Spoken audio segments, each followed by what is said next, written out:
vendredi 15, samedi 16. La maison domestique de l'empereur de part de Plymouth se trouva composée encore de 11 personnes. Je me fais un plaisir de consacrer ici leur nom.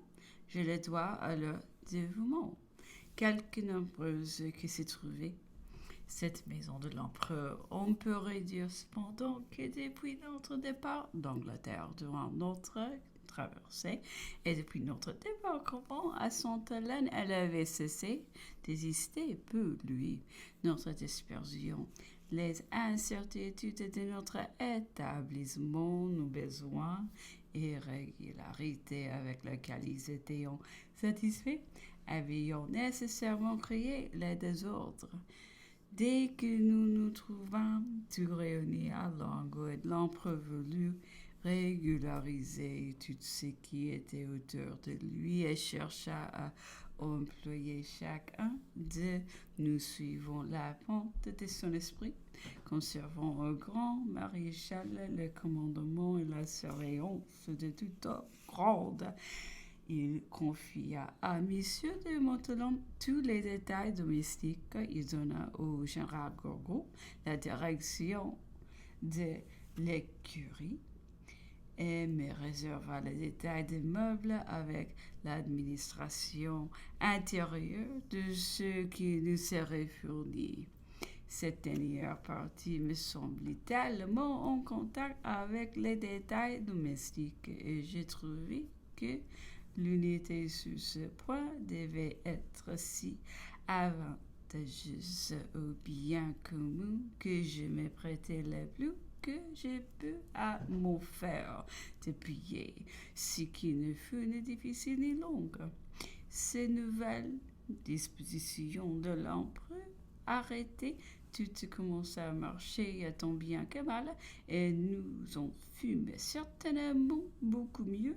Toutefois, ces dispositions, quelque raisonnables qu'elles fussent, ne laisseront pas de s'aimer parmi nous des gens d'éloignement qui épouseront de légers racines répareront voir à la surface l'entrevue qu'il avait perdue. L'autre voulait donner trop de lustre à ce parti, un autre se trouvait laissé dans le partage. Nous n'étions pas les membres d'une même famille qui s'employaient chacun selon le moyen, ne songeant qu'il fait prospérer la masse commune, ce que la nécessité dut nous contraindre de faire.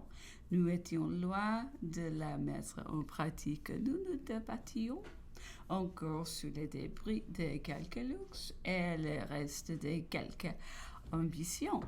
Quand l'attachement à la personne de l'empereur nous réunit autour de lui, les hasards seuls et non pas les sympathies présidant à notre agglomération. Ce fut un ensemble purement fortuit et non le résultat des affinités.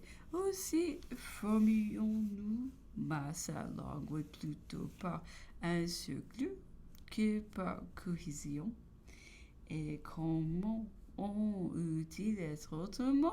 Nous étions presque tous étrangers, les uns aux autres, et malheureusement, les circonstances, l'âge, le caractère étaient en nous autant des dispositions à la demeurer. Ces circonstances, bien que légères, ont eu pourtant la conséquence fâcheuse de nous priver en grande partie de nos plus douces ressources. Elles ont empêché parmi nous cette confiance, cet épanchement, cette union intime que pouvons reprendre quelque charme, même au sein des plus cruelles infortunes. Mais aussi, par contre, ces mêmes circonstances m'ont bien souvent rendu témoin des dispositions privées du cœur de l'empereur. Ces invitations indirectes à nous unir et à confondre nos sentiments, son soin constant à nous épargner toute juste motif de jalousie. Cette distraction calculée qui lui dérobait ce dont il ne voulait pas s'apercevoir. Enfin, jusqu'au grand dérive, même si paternel, dont nous nous rendions quelquefois l'objet, et qui, pour le dire en passant, à l'honneur de chacun de nous, étions évités avec autant de zèle, reçus avec autant de respect que si elles fussent émenées du tronc des Tuileries, qui aujourd'hui, sur la terre beurrée, se flattait de connaître dans l'empereur l'imprévé plus que moi, qui a possédé les 2 mois de solitude au désert des Briars, qui a joui de ces longues promenades au clair de lune, de ces heures nombreuses écoulées avec lui, qui a eu comme moi l'instant le sujet des conversations, qui a reçu les souvenirs des charmes de l'enfance, les récits des plaisirs de la jeunesse, amertume des douleurs modernes. Aussi puis-je m'expliquer à présent bien des circonstances qui semblaient dans les temps à plusieurs difficiles à attendre. Je comprends bien, surtout aujourd'hui, ce qui nous frappait si fort. Elle caractérisait particulièrement au jeu de sa puissance, savoir qu'on n'était jamais complètement perdu avec lui, que quelque éclatante qu'eût été la disgrâce, quelque profonde qu'eût été abîme où l'on avait été jeté en devait toujours espérer d'en revenir qu'une fois de près de lui. Quelque faute que l'on fit, quelque déplaisir que l'on causa, il était bien rare de s'en voir éloigné tout à fait. C'est qu'il est dans l'empereur à un degré éminent duquel était bien précisieux. Un grand fond de justice est une disposition naturelle à s'attacher. Quelles que soient les contrariétés et les mouvements de colère qui vient à prouver, il est encore un sentiment de justice qui reste tout puissant sur lui. On est toujours sûr de le rendre attentif à de bonnes raisons. On est même sûr, si l'on garde le silence, de le lui voir produire lui-même. Il s'en présente à son esprit. D'un autre côté, il n'oublie jamais les services une fois rendus. Pas davantage les habitudes prises. Tôt ou tard, le souvenir lui en vient à l'esprit. Il se dit tout ce que l'on a dû souffrir, trouve que le châtiment était assez long et fait alors chercher au loin celui que le monde même avait oublié. Celui-ci réparé au grand étonnement de tout, à l'étonnement de lui-même. On connaît une foule d'exemples. L'empereur, sans être démonstratif, se tâche sincèrement. Une fois qu'il a pris l'habitude de quelqu'un, il ne pense pas qu'il puisse s'en séparer. Il en aperçoit les fautes, il les condamne, il blâme son propre choix, il gronde même avec force, mais on n'a rien à craindre. Ce sont comme autant de nouveaux liens. On sera surpris sans doute de me voir esquisser ces traits de caractère de Napoléon avec autant de simplicité. Tout ce qu'on écrit ordinairement et si recherché, on se croit obligé à d'antithèse, à tenter brillant. C'est qu'en général les autres cherchant les faits, ils se tortureront l'esprit. Moi, j'écris ici ce que je vois. J'exprime ce que je sens. Cette réflexion du reste ne saurait venir plus à propos. L'empereur procurait aujourd'hui avec moi dans le papier anglais un portrait de lui par archevêque de Malines, hérissé d'antithèse et d'esprit alambiqué, de contraste et d'affecterie. Il a voulu que la grand-mère Échelle le lui transcrivit mot à mot. En voici les principaux traits. L'esprit de Napoléon, dit l'abbé de Pratt dans son ambassade de Varsovie en 1812, était vaste, mais à la manière des Orientaux et par une disposition contradictoire, il retombait comme des son propre prendre dans des détails comparés durs et ignobles. Les premiers étaient toujours grands et la seconde petite de ville. Il en était de son esprit comme de sa bourse, dont la munificence et la laissé tenir en chacune un carton. Ce génie fait à la fois pour la scène du monde et pour les traitons.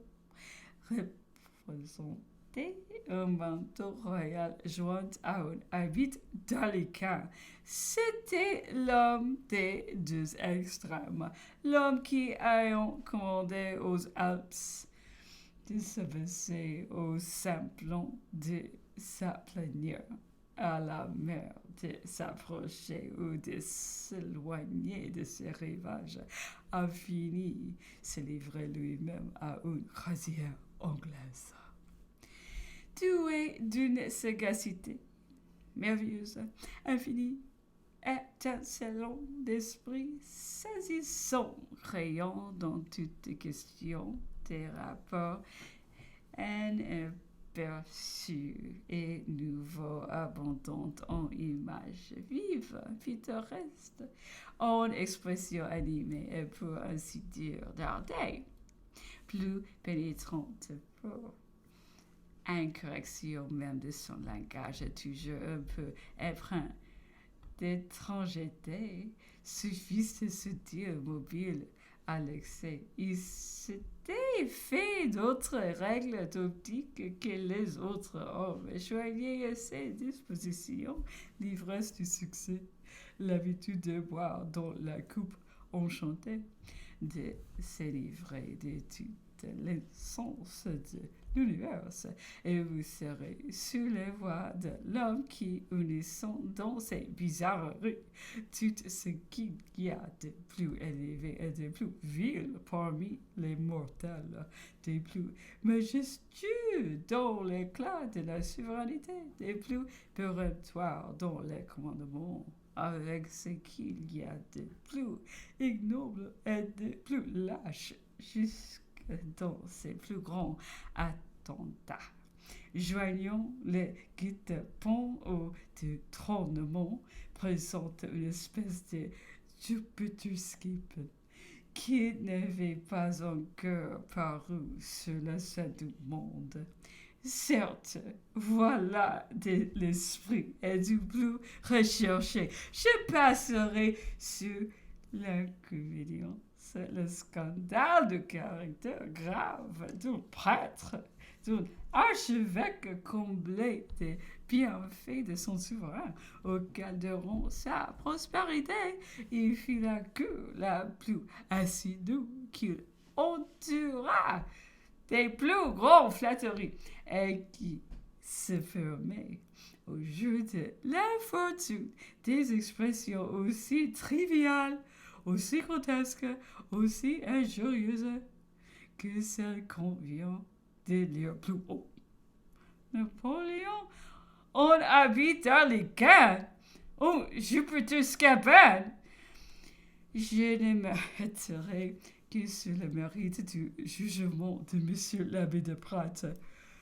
Quand il dit que les premiers jets de l'empereur étaient toujours grands, les secondes petites, que c'était l'homme des extrêmes, l'homme qui, ayant commandé aux Alpes de s'abaisser au simplon de s'aplanir, a fini par se livrer lui-même à une croisière anglaise. Monsieur l'abbé de Pratt a donc bien peu senti l'élévation, la grandeur, la magnanimité d'une si noble démarche. Se séparer d'un peuple qu'égarant des meneurs infidèles afin de lui faciliter ses destinées.